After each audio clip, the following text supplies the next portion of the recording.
Let's move on. History. I thought it would be useful, and because I feel like every time these break out, we appear to try and talk about it in a vacuum, and you referenced some of that. But the truth is, even in the 40-something minutes that we've already been speaking, we've only covered, what do you think, maybe 15 years of history? So I was thinking— Not even, yeah. Well, look, and we're going to be talking here about Gaza. We are not going back all the way to the Balfour Declaration and all of that, because otherwise we'd be here for several hours. But I thought it would be at least semi-useful to give people a primer on Gaza, what exactly it is, the development, and at least its history in regards to the modern Israeli state, and then very, very high level. I'm sure that some of this will be not characterized to the liking of scholars and all those other people out there, so please forgive me. I genuinely am doing my best. Let's put this up there on the screen. This is the map from 1949, after the Arab-Israeli War, after the establishment of the State of Israel by the United Nations, and after the British Mandate was terminated. What you can see are the 1949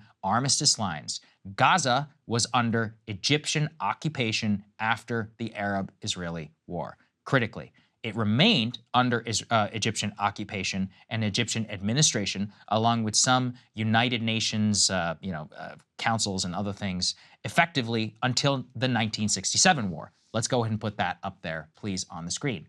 This is very critical. After the 1967 war, what otherwise is known as the Six-Day War, you could see that the Gaza Strip was taken and occupied by Israel, as well as the West Bank, the Golan Heights, and the Sinai Peninsula. Eventually, after a series of international agreements, what has happened is that Gaza fell under a quasi, Palestinian Authority type government, but multiple different international engagements that happened as to how the place would be administered. It eventually led to withdrawal from the Sinai Peninsula in exchange for peacekeeping. The West Bank and Gaza then had the establishment of the Palestinian Authority, and then much of the 60s all the way up until the 2000s, that's where we saw things kind of settle. Then, this also included, though, by the way, Israeli settlers and people who lived inside of Gaza. After the Oslo Accords that were signed in Oslo, brokered by President Bill Clinton and the international community, they eventually agreed to, quote-unquote, Israeli disengagement from the Gaza Strip, which meant Israel would no longer occupy the territory. They would no longer have a presence. They would no longer have citizens that lived inside of Gaza. 2005 is when this policy was officially implemented. They were forcibly removed, many Israeli citizens, from Gaza, and the idea was, okay, now Gaza and the West Bank, you guys hold elections, you guys administer under the Palestinian Authority. What happened then is this. Let's put this up there on the screen. Hamas ended up winning the Gaza Strip Council vote, 7 out of the 10 councils in the Gaza Strip, and crushed the Fatah party of Mahmoud Abbas. And this party was, I guess, seen by the West, by Israel and others, as more moderate and not more willing to embrace terrorism and violence, whereas Hamas, not only being an Islamist party, has written in its constitution calling for the death of the State of Israel. Go ahead. Let me just interject 2 things there. Number one, because I think in an American context, it will help to recall that moment in American history. You've got George W. Bush and this idea of democracy in the Middle East, and we're going to, rebuild these nations in our image, et cetera, Iraq War, all of that. And so the idea here from the Bush administration was, we'll have these elections. We will force it because we're also doing Iraqi elections at this time, which comes at the Bush second inaugural, which was all about democracy promotion. And so in any case, they get a result that they do not like. Yes. And being the U.S. can't accept that there's a result that they do not like. So they actually got involved in meddling and trying to back up Fatah after Hamas had won the election. And a lot of people argue that our, intelligence agencies getting involved in that intra-Palestinian conflict and effectively civil war really is what kind of led to Hamas taking over Gaza. And I also would be remiss if I didn't mention, in the spirit of blowback here, that Hamas was actually encouraged and supported and funded by Israel in the beginning as an attempt to be a bulwark against the PLO. Who they didn't like, and they were sort of more like traditional, like leftist freedom, like that's how they styled themselves. There were issues there as well, and corruption, et cetera. But they had bolstered Hamas as an attempted bulwark against PLO, and then Hamas gets traction in part because of the aid they're able to provide in schools and healthcare, et cetera, and this very extreme, ideology and openly terroristic ideology. So they gain a lot of support, and they end up taking over Gaza in part because of the actions of both Israel and the United States. And that's where everything collapsed. So after the Bush administration refused to recognize Hamas, and then they effectively disengaged, we saw a split between Gaza and the West Bank, where they have different administrations, and that's when the Israeli blockade really began. So let's go ahead and put this graphic up on the screen. This is made by Al Jazeera, so it is biased towards them. Just giving people a heads up. And what they say and point is that there have been 4, before this point, major conflicts, I guess you could say. 2008 to 2009, there was a 23-day war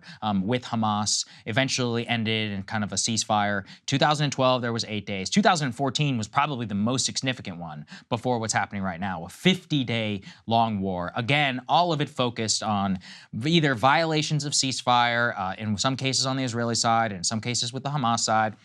Lots of rockets that were being fired, and eventually again ended in a ceasefire and a tentative stalemate. But I think that the most important thing for people to understand, as we said, is that this has been going on now for so long that we've gotten far too comfortable with the situation. It was never supposed to be like this. We were supposed to have elections and we're supposed to move forward. Then Hamas won the election and we're like, no, we're no longer going to think of this as legitimate. Then is the Israeli government is like, well, we're going to put this under blockade because we've got a bunch of terrorist militants that are inside there. And if we don't, then they're just going to use the ability to have free flow of goods to smuggle weapons in, and they're going to threaten our security. And instead, what we've happened is, some weapons didn't get in, but a lot did, as we all just saw. Then 2.2 million people in one of the most densely populated areas on Earth, the 3rd most populated, have also been living in basic squalor. And then the Egyptians have also been participating in this blockade, and they're basically cool with it at this point. The Egyptians, they don't want to deal with the Palestinians. And I think that's another place where a lot of the Arab states, they shouldn't be let off the hook. The Qataris, the Saudis, the Egyptians, the Emiratis, the Abraham Accords and all of that was basically an attempt to just move past it. They're like, we don't want to deal with this anymore. We're just going to pretend it doesn't exist. Right. And this is the Qataris and the Saudi. I used to live in Qatar, as people know. And they used to have little drop boxes at the mall and places like for the Palestinian cause. And I just remember looking at that and being like, you're relying on piddly little charity from people when you are one of the richest people on earth. I'm like, what are you doing? You're not doing anything. Yeah. And it's just clear they don't care. And a lot of people don't even understand, even within the Arab states, there's a lot of intra-racism between the Gulf Arabs and the Egyptians, then how they view, they very much look at the Palestinians as like poor, I'm not dirty, and those are not my words. That's the way they look at them. If you've ever been to Jordan, the Jordanians definitely are not so happy with them either. Well, Jordan did accept a huge refugee but population. the actual Jordanian citizens themselves, there's a lot of beef and actually resentment because a huge portion of their population is now Palestinian, and they're not Jordanian, So my point is just that this is a very messy and complicated situation. It gets us to the point, though, where this has happened. And I think with that background, what's important to remember is that the last 15 years in particular have been the tinderbox through which all of these multiple conflicts have happened. The post-Hamas election, the decision by the United States, the Arab states and the Israelis to basically just move past and say blockade and siege is the status quo. We're just never going to move on from that. Out of sight, out of mind, basically. And the peace advocates have always said, they're like, this is an untenable situation. It cannot hold. It's just, look, nobody is justifying Hamas here. It's so horrific what they have done to so many of these Israeli citizens. And it's just one of those where I think with that broader context, people can at least understand why this one is going to be a burn and possibly could go on for a long time. Because we got 15 and in some cases 100-year-old beefs now to settle. And where the lines are and who will accept whom. For example, Israel being like, we're going to put under blockade. Well, the Egyptians aren't going to let them in. And in some cases, they're like, Palestinian citizens should evacuate from this area. But in many cases, like, where are they supposed to go? Right. They literally do not have a border that they control. That's very difficult, and that will lead certainly. So what I'm hoping from this is that the Arab states and the Egyptians have got to insert themselves into this process. Otherwise, we're going to see a massive loss of human life. The Israelis are going to go in, or there's going to be something. And if that happens, there will be tens of thousands of people who are killed. Yeah. Tens of thousands. And many Israelis will be killed too. Already, even without the ground invasion, the fact that you have this siege, complete siege, cutting food, water, electricity, on 2.2 million citizens. And by the way, just as there is dissent in Israel, just as there is dissent here, there's dissent in Gaza, there's dissent in the West Bank. And Iran, too. And not everyone is Hamas. We're talking children, women, families, people just trying to live. Yeah. So please remember that as we see all of this moving forward. And, you know, all of those Israeli wars on Gaza, they have an expression for that. They call it mowing the grass. Yeah. Which is the idea is periodically we have to come in and we have to blow up a bunch of buildings, we have to kill a bunch of people. And by the way, it's not just Hamas militants. It's also many civilians and children who are killed in these incursions, in part, you know, because it is so densely populated. And Hamas uses it to their benefit, too. There's no doubt about it. Yeah. I mean, there's no defense of the tactics that they deployed here and that they, you know, frequently deploy. But thousands of Palestinians and people living in Gaza killed routinely in these incursions. And so if the thought is, okay, we're going to do it again, only more brutal, you think that's going to solve anything? Well, my hope is that the Israeli population, because again, the reason why the population was willing to accept that is they thought it was working. They were like, oh, okay, our people know, the IDF knows exactly where they are. They know what they're planning. We've got them infiltrated. That's why we can go in and mow the grass. It's an effective strategy. It is a colossal failure. Yeah. Colossal failure at this point. Right. And in fact, you know, the Israelis are like, oh, well, we know exactly where they are and on which floor. Now I'm like, I don't know, man. I'm not sure I believe you. I used to. I honestly did. Because their surveillance and infrastructure was so good, or it was so vaunted, you know, here in the West and elsewhere as the premier intelligence agency in the world. You know, nothing is off limits and it will do whatever it takes to defend them. But now, after this, I mean, this is equivalent with the 9/11 intelligence failure on the CIA and the FBI. They're calling it their 9/11, their Pearl Harbor, like combined into one, just because we're not talking about the death toll. We're talking about how it shakes the political foundation of how they think about their entire infrastructure. And that's a real warning, because whether you agree with that analogy or not, I think you're correct, Saagar, in the way that it has completely, in an instant, reshaped the way that Israelis are looking at the situation. Previously, they weren't even looking at the situation. No, they just didn't care. It was just completely invisible. Again, as emblematic of that is a festival in favor of infinite freedom 3 miles from the Gaza border, right?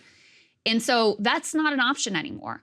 And let's recall the way we responded to 9/11, which was horrific, and which we would have been better if we did nothing.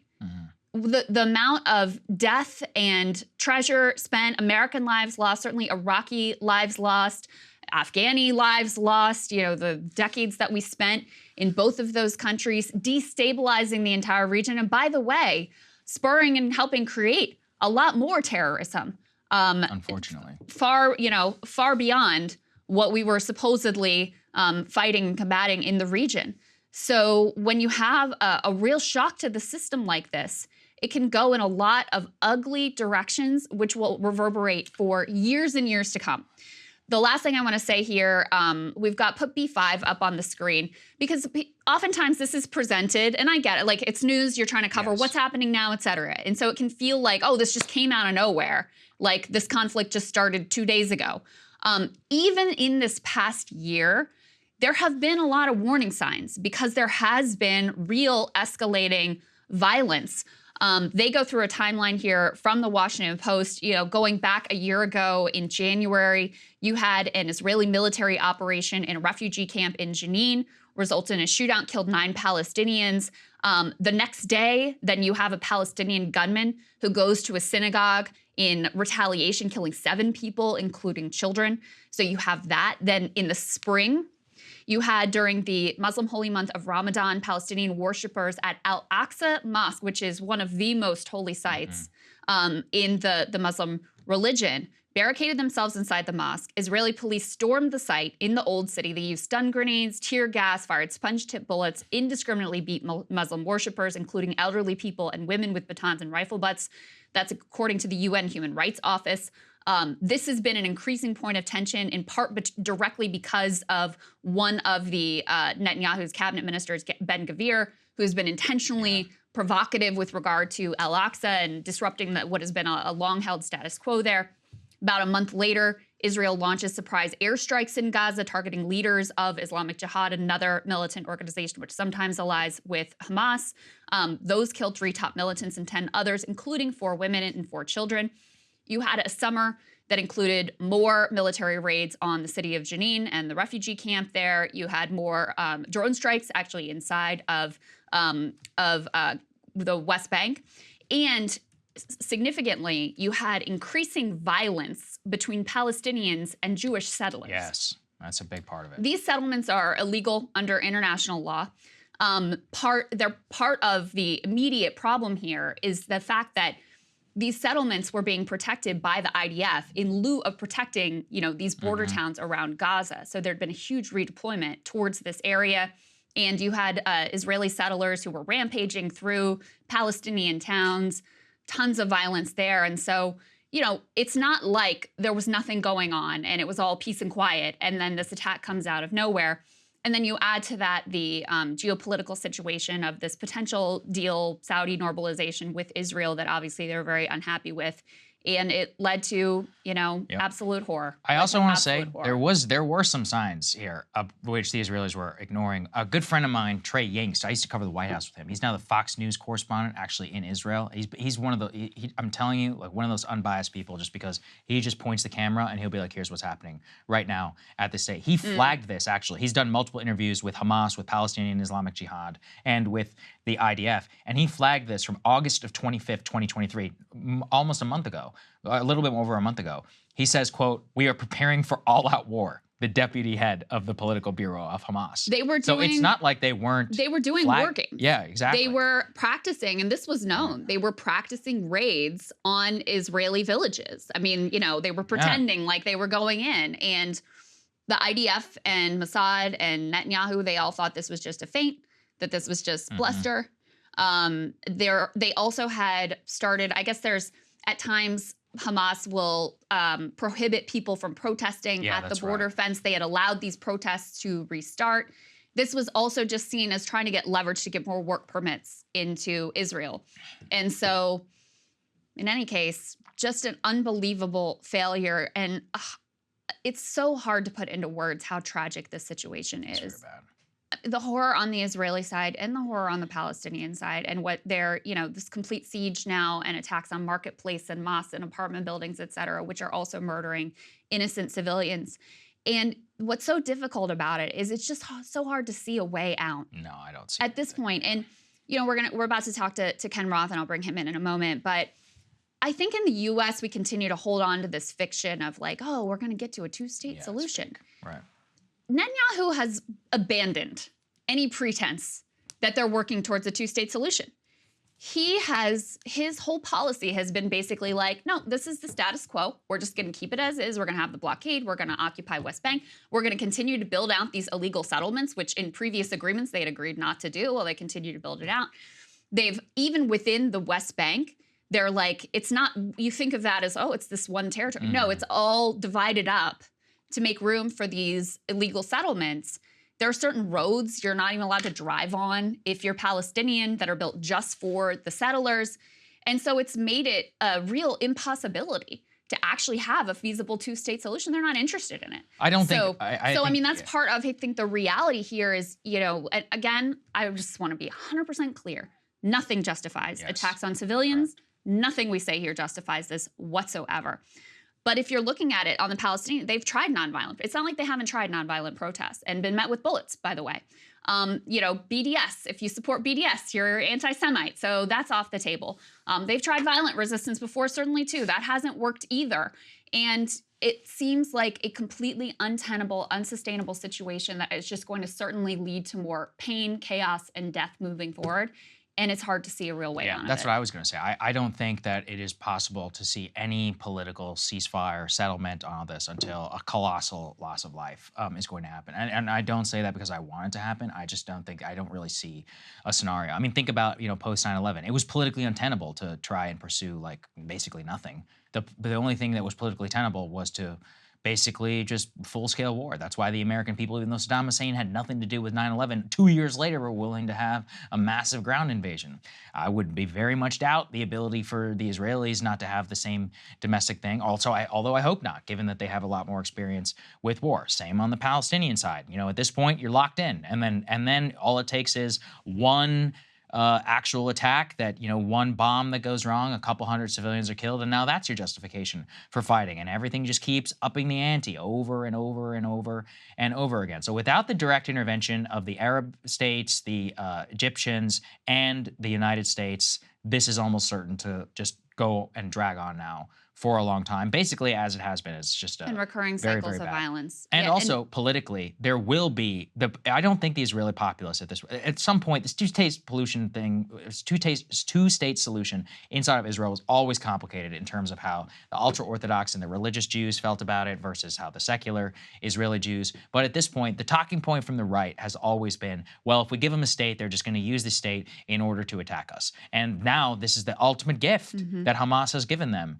Because they're like, see, we gave it to them, even under blockade, even under occupation, they were still able to get their stuff. So that means, you know, their solution to this is full-scale occupation, complete reconquest to drive out Hamas. And that's basically what, a counterinsurgency? That just means you have a slow burn conflict again now for a long time and no political settlement. So I think it's going to be a long time, and I think it's a really horrific human tragedy. And I think with that, you know, we've got a good guest standing by, Ken Roth. Let's get to it.